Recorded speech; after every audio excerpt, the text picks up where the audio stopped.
Hindi na ako mag-iintro. Okay, go. Yes, but what are those leaves? Mayana. Nakat ko siya kahagabi, so para hindi siya So it's okay to soak a cutting in water. Din. Buhay naman siya, di ba?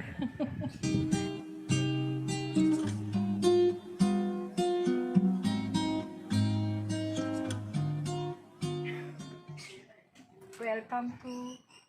Muna. Ito lang, binabad ko to. Ay, bacularis. Oo, kababad siya. What are those little mint things? Hindi na ako mag-iintro. Okay, go. Yes, but what are those leaves? Mayana.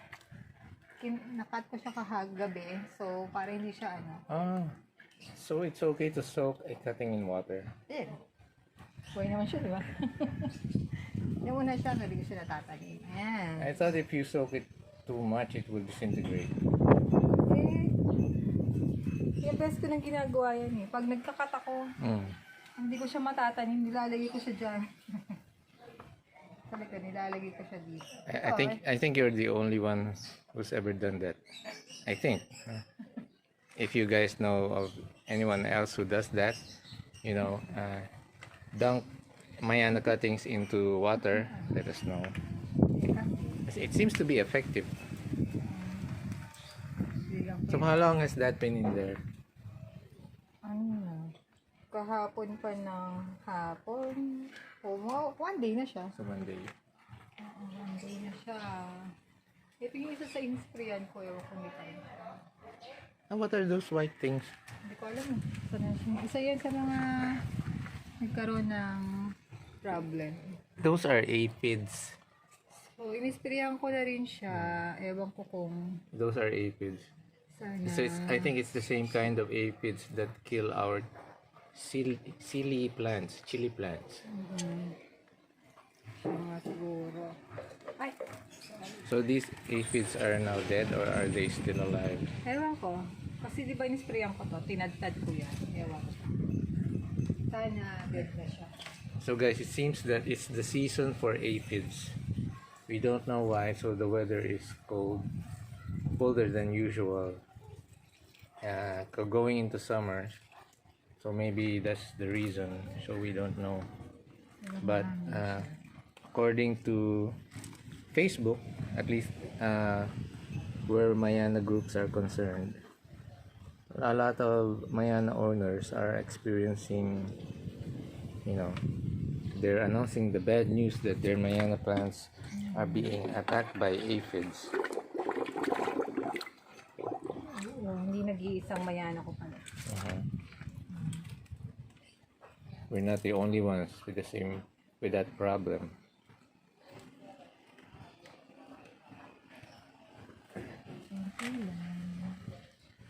So what are they saying? What are they doing to get rid of those aphids? Bukod pa lang sa 7, meron pa lang tinatawag silang 7 talaga. 7? Oo. Nakita ko lang dun sa pina-follow kong group. Bukod pala sa 80, ay sa 7, So what 85. group is that? Mayana Lovers. Mayana Love. On Facebook? Oo. Facebook group.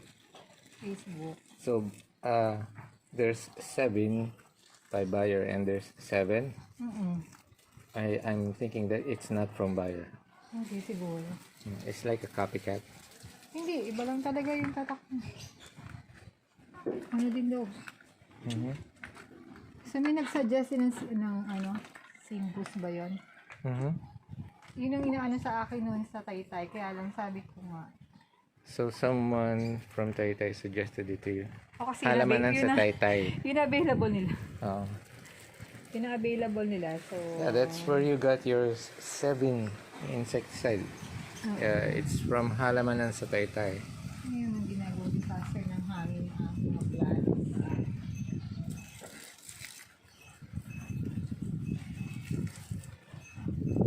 Bigonia natutumba kasi ang lambot ng stem niya.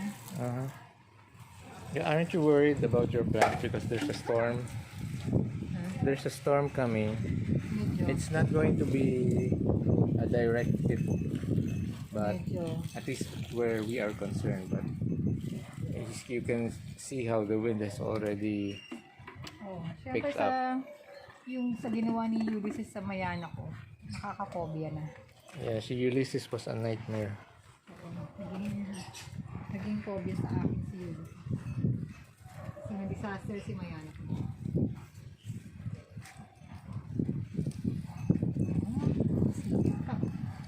Si Didi yan. That's Didi's doing. Hindi naman nangyayari sa Mayana pag sobrang hangin. And there's wizard. Natumbay Mayana ko. Okay na ni Didi.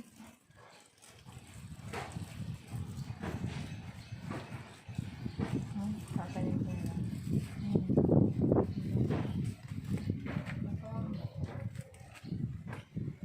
Some of your Mayana plants have Hindi ko akala nila napapagod ako. Actually, pang-exercise din to. Kada balik ko dito lakad, balik-balik. Nakaka-exercise na ako. Kaya, huwag na kayo magreklamo kung maliit ang aking pandili. Sinasadya ko to. sana all. Sinasadya ko siya. Kasi meron naman akong malaki. Eto. Kaya lang sira. Hindi, okay din naman yan. Oh, pero wala siyang Pangit na yung sprinkler sprinkler. nun eh. Ito. Nagbalik-balik na ako sa pagbibilig. Exercise. At so, ang ganda ng design ng yung sprinkler. Kaya lang plastic. So, would you prefer one made of metal? Like the traditional Siyempre, mahal sprinkler? yun. Mas mahal yun. Where did you buy that? Ha? Shopee. Shopee. So this came from Shopee. A Shopee sprinkler made of plastic. Ang matibay ito nakailang bagsak na to. Of course, it's plastic. Ay, bakrak agad eh. Tibay pala. Mahabang buhay nito. But it's plastic. Galit ka sa plastic. Yes, it litters the environment. Plastic. Depende naman kung paano mo siya i-redispose.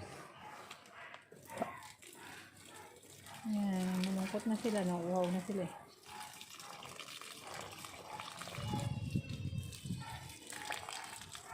Hindi naman lahat kailangang diligan. Dahil merong ayaw ng tubig na dinidiligan palagi. Mayana yung araw-araw.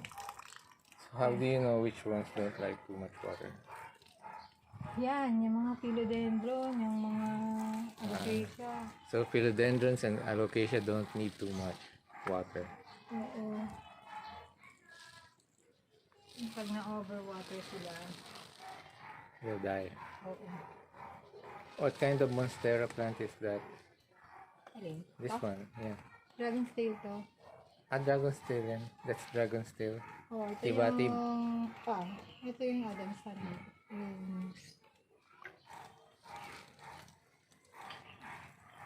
Yan, Adam's honey. That's the Adansonia. It's Prince of Orange. Yeah, because from here the leaves look similar, except for that big cap. Chocolate butas yun. Cheesecake. Ay, cheesecake. Swiss cheese. Swiss cheese. Cheesecake. Cheesecake. Saan ako makabili ng cheesecake plant? Ako nun. Cheesecake plant? Bili mo kasi ako nun. Kasi Pinaparinig ko lang. we're supposed to go back to that cheesecake place. Coffee, what's the name of that restaurant? Daily Beans. Oo, ang sarap doon. Grabe. Daily Beans in Pililia. Is that Pililia? Yes. Pililia Rizal. Ang sarap. Right next to the halamanan sa Pililia. Ang daming tao doon yung Valentine's Day. And you didn't want to vlog that because we went into the wrong restaurant. Well, not exactly wrong, but it wasn't planned. Because there was the traffic was terrible. We had no choice but to stop at that restaurant. Sobrang terrible.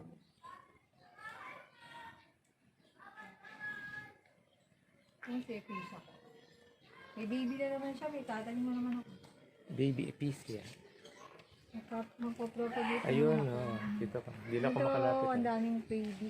Oh, you just can't get near because this red Mayana is in the Sorry way. na pala. Kala ko green. Hindi kasi sabi ko nag-change ng color. Oh, yan. Pag natutuyo naman yung dahon niya, nagiging ganyan siya. It's not variegated. It's just wilting. You know, Natutuyo lang pala ang dahon niya. so when the leaves of this morning glory plant dries up, turns reddish and drops before it drops. Dito na tayo kay Mayana.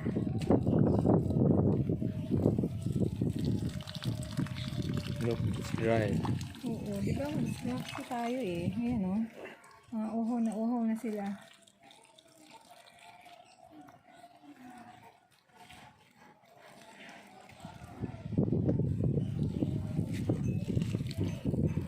Sabi nila, water.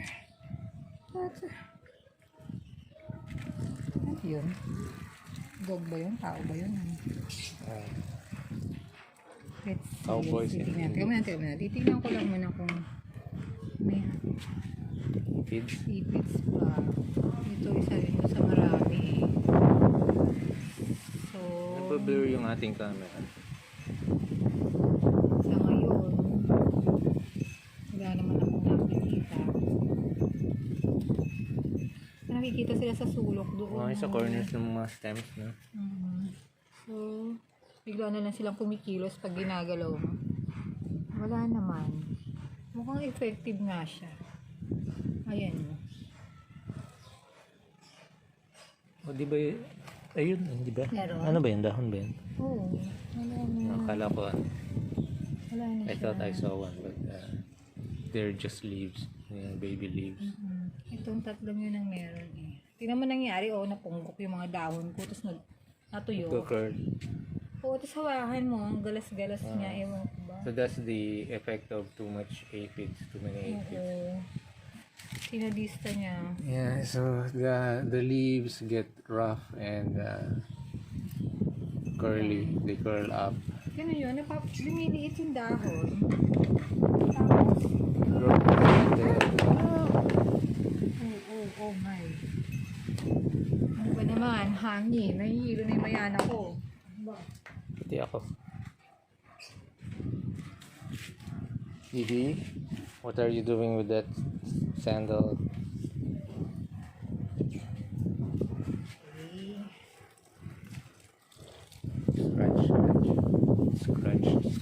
Scratch. And what's Trixie doing over there? Ah.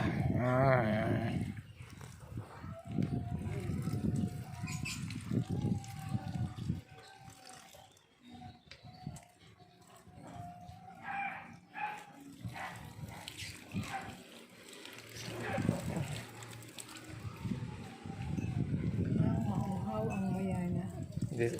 This Mayana has a very velvety texture.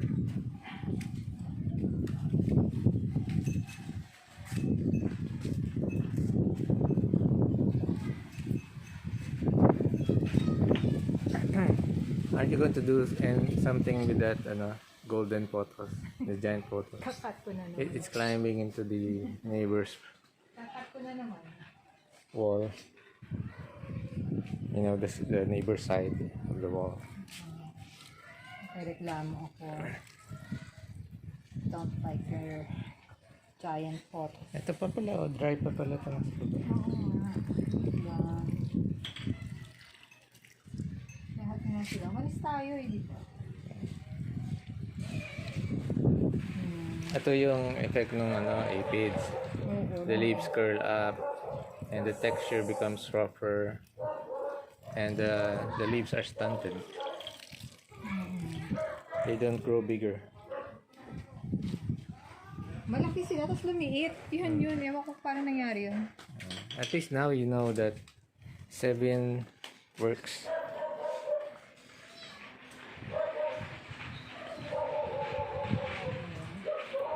And also 7, whatever that product is. 7. Saka Simbus daw. Simbus. Simbus? How do you spell that? CY yata yun. CY?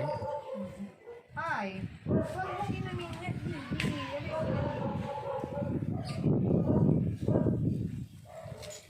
Okay, so guys, so the 7 insecticide actually works. And let us show you the Mayana plants that we had sprayed. Let's see how they're doing. Hindi.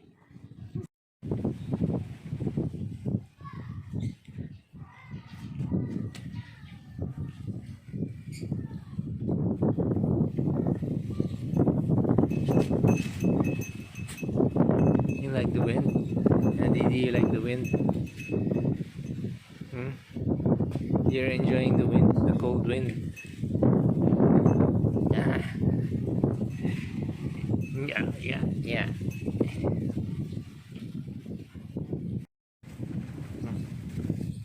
Ano ito? Ito. Ito yung mga ito. Yeah, so these are the Mayanas, the cuttings that you had sprayed. These were all affected by the aphid. And you can see they're still recovering after about 2 days, 1.5 days. Oo. 2 days pa lang. Yeah, I think they're doing well. Ito na lang naman eh. Ito na lang naman. Tsaka ito. Isa niripat ko talaga. Ito, tsaka ito. Isa, pinalitan ko talaga ng pot kasi gusto ko makita yung soil kung okay ba o hindi. Yung soil ko ba talaga may problem. So do you think it's the soil? Feeling ko, pero may nakasa-survive eh.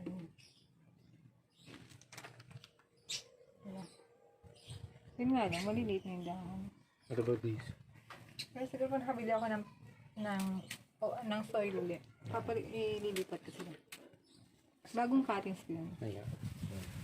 Blood leaf and what's that? Yung, The green plant. hindi ko alam eh. Hindi rin alam yung nagbenta sa akin. It looks like a kalataya. Natuwa lang ako sa kanya kasi magandang kulay niya. Yung ibang cuttings ko nasa ilalim ng sili. Ligaw niya. Okay. Dahil pa palang hidden dito. Eh kasi mahangin. Talaga ICU pala to. May mga hidden cuttings dito. Begonia. Ay, yung ibang cuttings ko doon na nabuhay. Doon. Ayun. Yun pa pala. Meron pa pala doon. There. More cuttings. We'll save that for later. Okay? Yan yung nangyari sa nakakaiyak. Pero mo na.